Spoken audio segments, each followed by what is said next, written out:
this is very exciting, isn't it? I know. Lunch. Oh,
sir.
Which is funny because Georgians don't eat brunch.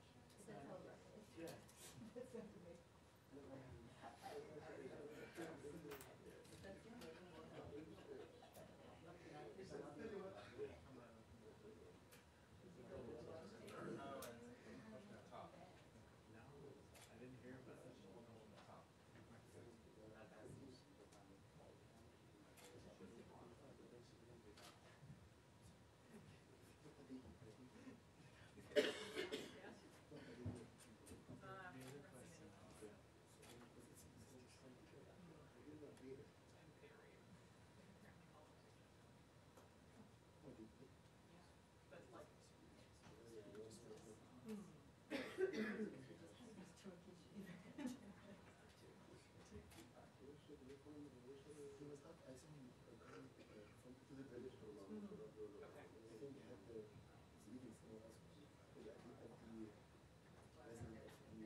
No, I didn't hear about it.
Good afternoon, everyone. Happy Thanksgiving. I want to touch on 5 topics today. First, the United States today sanctioned an international network that the Iranian regime and Russia are using to provide millions of barrels of oil to the Assad regime. This is in exchange for the movement of hundreds of millions of dollars to the IRGC Quds Force. That money is then passed on to terrorist organizations like Hezbollah and Hamas.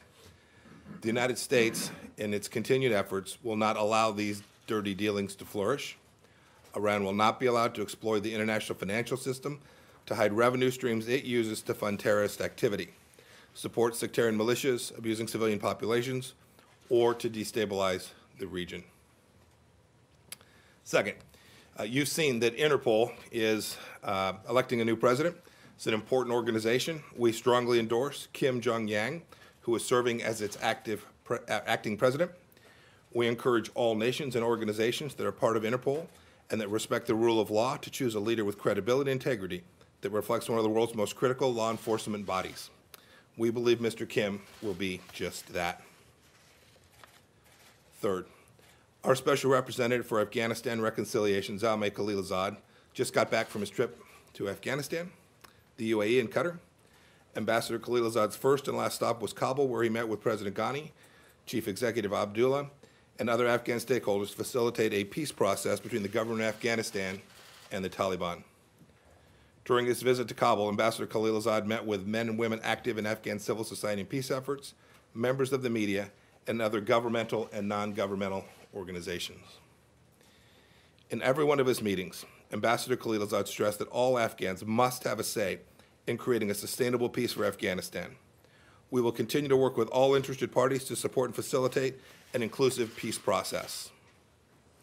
Fourth, our Special Representative for North Korea, Steve Biegun, is meeting today with his Republic of Korea counterpart to further strengthen our close coordination on efforts to achieve our shared goal of the final fully verified denuclearization, as agreed to by Chairman Kim.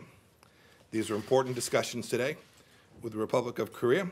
They are discussing ongoing diplomatic efforts, our sustained implementation of UN sanctions, and the inter-Korean cooperation. And finally, I just left the meeting with Turkish Foreign Minister Çavuşoğlu today. I welcome the positive momentum in our relationship following the release of Pastor Brunson and urged reopening additional channels to address issues of mutual concern. We are still greatly concerned about Turkey's continued unjust detention of U.S. locally employed staff and citizens, including NASA scientist Serkan Gölge. We also discussed the Khashoggi case and the need to work together to de-escalate conflict in Syria, support the reinvigoration of the UN-led peace process, and achieve a peaceful, lasting solution to the Syrian conflict. With that, I'm happy to take a few questions. I'll call on questions. Abby from NBC, Secretary, one of the things that the President points to in his statement is a $110 billion arms initiative.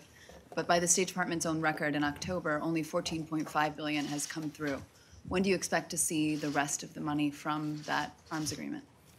Some of these contracts, the defense contracts in particular, are complex, lengthy contract negotiations. We are working diligently on the remainder of those. We actually hope that number will end up being even greater.